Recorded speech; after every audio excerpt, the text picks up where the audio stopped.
안녕하세요. 의자입니다. 오늘은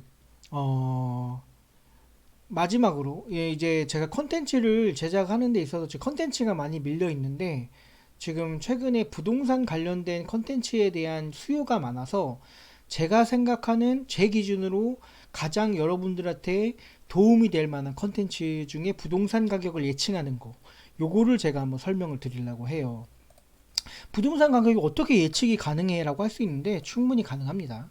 제가 이걸 설명을 드리면 요즘에 뭐 부동산이 계속 오를 거다라는 상승론자도 많고 유튜버들 많죠. 뭐 부익 뭐 이렇게 해서 많고 하락론자에는 뭐 하락론자는 아니고 정상화된다고 하시는 분들이 많잖아요. 뭐 무슨 어떤 한 교수님 여러 교수님들 계시고 그리고 각종 유튜버 블로그에 수많은 내용들이 있어요. 근데 이분들이 얘기하는 내용들을 종합을 해보면 뭐 인구 감소가 된다든지 강남 불패라든지 공급이 적고 낮고 여기에 따라서 우리가 아파트를 선호하고 금리가 오르고 또 최근에 정부가 특례보금자리를 주고 저출산 시대에서 받아줄 사람이 없다. 1인 가구는 근데 증가하니까 문제 없다. 이런 여러 가지 이유가 많이 있어요. 근데 그거는 제가 볼 때 다 이 수많은 이유를 갖다 붙여서 만들면 끝도 없는 내용들이고 저는 이렇게 접근하지 않고 자, 요걸로 접근을 할게요. 우리가 결국은 아파트의 가격의 실제 평균을 수렴하는 값만 구할 수 있다고 하면 어느 정도 아파트의 값에 대해서 이 아파트가 고가인지 아닌지를 계산을 할 수 있다는 말이죠. 왜냐하면 이 정규 분포라는 거는 확률이죠, 확률. 근데 이거는 통계학에서만 쓰이는 게 아니라 자연과학이랑 사회과학에서도 무수히 많이 쓰여 있고 실제로 무작위로 가질 수 있는 실제 값이 분포화를 기술하는데 매우 유용하게 쓰여지고 있어요. 그래서 어떠한 변수라도 정해진 횟수만큼 독립적으로 추출돼서 작업이 반복했을 때 결국은 정규 분포 안에 들어간다. 즉 앞에 있는 무수한 변수들이 뭐가 됐던 간에 어떤 값을 정확하게만 구할 수 있으면 그 값에 결국 그 주변으로 모여든다는 얘기고, 즉 우리는 그러면 정확한 값을 계산하기 위해서 x축과 y축이 될 수 있는 값만 정확하게 계산을 하면 돼요. 자, 이거를 그럼 어떻게 계산을 할 거냐? 우리가 21년도부터 DSR이 들어와요. 그 이전에 DSR이 없었을 때는 아파트 값이라는 게 시행사나 시공사가 내가 아파트 값에 얼마를 팔 거고 그 판 거에 대해서 은행에서는 그거에 대해서 70%가 됐든 80%가 됐든 90%가 됐든 그 사람의 소득에 따라서 그냥 결국은 정해진 아파트 가격에 따라서 결국은 그냥 대출을 해준 거거든요. 그 사람의 뭐 능력이나 이런 걸 본 게 아니라. 근데 DSR은 말 그대로 내가 100만 원을 벌었을 때 40만 원 정도만 부동산이나 이런 데 투자를 할 수 있고 원리금 상환을 하게 이 제도가 21년도부터 우리가 선진국 대열에 들어서면서 따라야 되기 때문에 들어온 거거든요. 즉 나의 소득과 이 DSR이라는 거를 기준이 있다고 하면 이거를 역산을 하면 역으로 실제로 아파트 값이 내가 어디까지 대출을 받을 수 있고 내가 얼마나 상환이 가능한지를 계산할 수 있고 플러스 우리 아파트의 최고값을 실제로 하고 있는 사람들의 소득만 알 수 있다면 아파트 평균값을 구할 수 있게 되는 거죠. 설명을 드리면 우리나라 그 설명과 계산하기 앞서 앞에 이 내용을 좀 알고 가야 돼요. 우리 서울의 아파트 값은 평균은 13억이지만 실제로 서초나 우리가 강남이 지금 독보적으로 아파트 값이 비싸거든요. 그리고 가장 아파트 값에 민감하기 때문에 이 두 개를 기준으로 계산을 하면 정확하게 더 디테일하게 더 표본을 잡을 수 있고 여기에다가 이거를 이제 비교하는 대상으로 삼을 거고 우리는 소득 분위를 확인을 할 수가 있어요. 우리 상위 10분위까지 있는데 그 중에 상위 두 개를 20%를 엮는 5분위로 나눴을 때 상위 20%의 평균 소득은 1억 5천이에요. 제가 이 숫자를 수정 못했는데 1억 5천이에요. 월 실수령액이 1,000만 원 정도 되는데 그러면 20% 제일 많이 20%를 잡아서 계산을 할 거고, 이 20%가 가장 많이 사는 서초와 강남을 잡아서 제가 평균을 내볼 거예요. 그러면 어떻게 되냐면 1억 5천에 1천만 원을 가지고 이 가구 소득이 1억 5천이 되는 사람이 DSR 40%로 금리 4%로 계산을 역산을 하면 이 사람은 10.5억까지 대출이 가능하고 최대 26.3억까지 아파트 매수가 가능해요. 자, 아까 제가 전 아파트 값을 보면 24억에서 23억이었죠.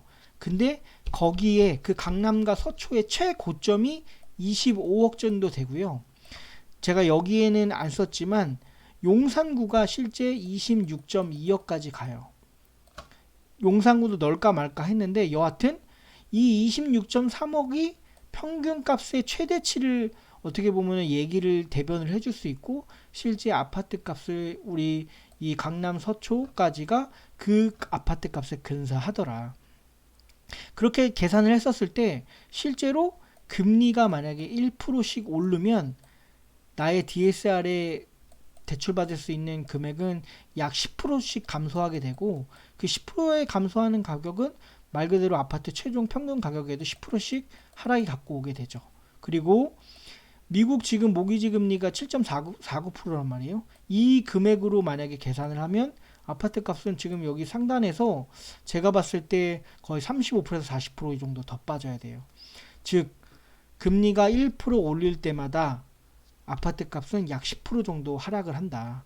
그러면 우리가 지금 기준금리 0.5%에서 3.5%까지 3%가 올랐으면 최소 30% 이상 하락을 해야 되는데, 실제로 금리가 3.5% 가자마자 우리 아파트 값이 30%에서 40%까지 빠졌었거든요. 근데 최근에 다시 여러 규제를 풀어주면서 올라왔잖아요. 그건 또 그럼 어떻게 해석을 할 수 있는데, 실제로 보면 자 30년일 때 금리 4%일 때 우리가 원금이 1억이면 대출 이자가 7천만 원이에요. 그리고 40년일 때는 1억을 대출받았을 때 대출 이자가 1억이고, 이 말은 다시 이걸로 보면 화가 와닿지 않잖아요. 30년에 4%랑 40년에 3%랑 같습니다. 즉 기존에 있는 대출하는 사람들한테 1%의 10년을 유예를 해주면 금리 1%의 인하 효과가 나오고, 아까 제가 금리 1%는 10%의 상승을 가져온다고 했잖아요. 산술적으로. 그래서 우리가 실제로 보면 30% 하락했다가 지금 강남이나 여기는 거의 15%에서 20%까지도 거의 올라왔고, 뭐 다른 데 떨어진 데도 최소 10% 정도는 올라왔거든요. 즉 우리는 근데 이제 이 제도마저도 이제는 갑자기 DSR 우회 정책으로 이제 사람들이 사용하게 되니까 이것도 일단 막혔고, DSR은 실제로 이 10년을 늘려주면 금리 효과가 1%가 나고 DSR 완화로는 대출이 4% 정도 더 늘어요. 그러니까 이게 결국은 이때 사람들이 이거를 모르는 것 같아. 결국은 40년으로 늘려주면 내가 빌린 금액만큼을 이자를 내야 되는데 아파트 가격이 그만큼 올라줄 거라는 기대감이 있기 때문에 40년으로 늘려주면 나는 1%의 감소 효과가 있기 때문에 한다?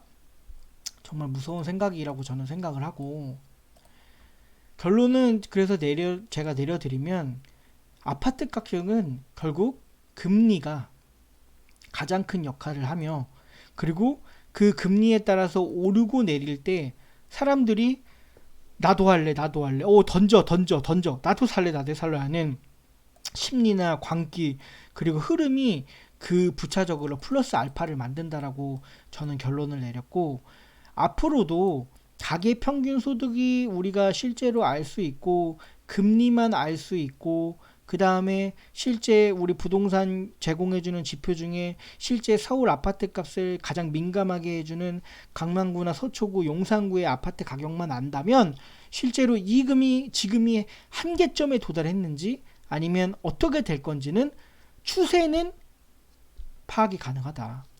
자, 그러면 자 여기까지는 뭐 말 그대로 저의 어떻게 보면 증명하지 못하면 결국은 썰인 거잖아요. 그래서 저의 사례를 들어드리면 저 같은 경우는 우리나라의 기준금리가 1999년도부터 3% 이하로 내려간 적이 IMF 이후예요.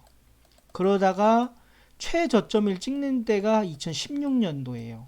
1.25%까지 내려갑니다. 그리고 나서 2017년도에 금리가 이제 올라가려고 하는 시점에 1.5%가 되거든요.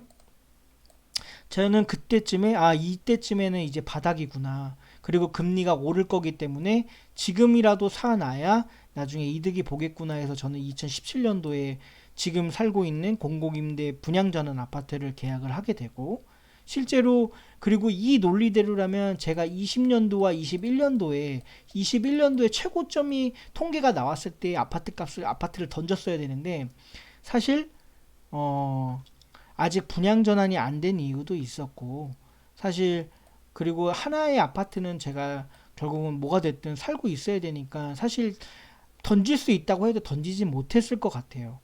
그리고 워낙 17년도에 저금리 1.8%로 제가 받아놨기 때문에 사는데 지장이 없기 때문에 사실 던질 이유가 없었고, 그러면 네가 17년도에 아파트를 여러 채 사놨으면 아마 저는 지금 인생이 달라졌을 텐데, 그때 2017년도면 제가 사회 초년생 시절이에요. 한 5년 차 정도 되는 사회 초년생인데, 그때 저도 인생이 1회차잖아요.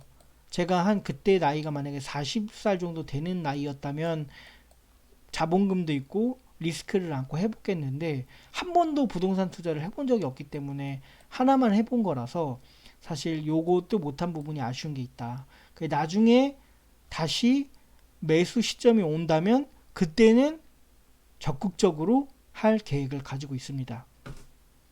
네, 그래서 오늘 제가 말씀드리고 싶은 거는 결국은 지금 우리의 가계소득, DSR, 그 다음에 강남구나 서초구에 대한 아파트 가격, 그 다음에 금리, 이것만 알면 어느 정도 아파트의 고점을 판단할 수 있고, 내가 던져야 되는 시점도 근사치를 알 수 있다. 그리고 그때 가서 어디를 살지, 어느 부동산이 좋은지, 역 근처를 살 건지는 다른 더 많은 유튜버를 보면서 좋은 지역을 선별해서 사면 되는 거니까, 살지 말지 시점에 대해서만 판단하는 기준으로는 충분히 이 자료를 참고해 줬으면 좋겠다. 이렇게 말씀드리겠습니다. 감사합니다.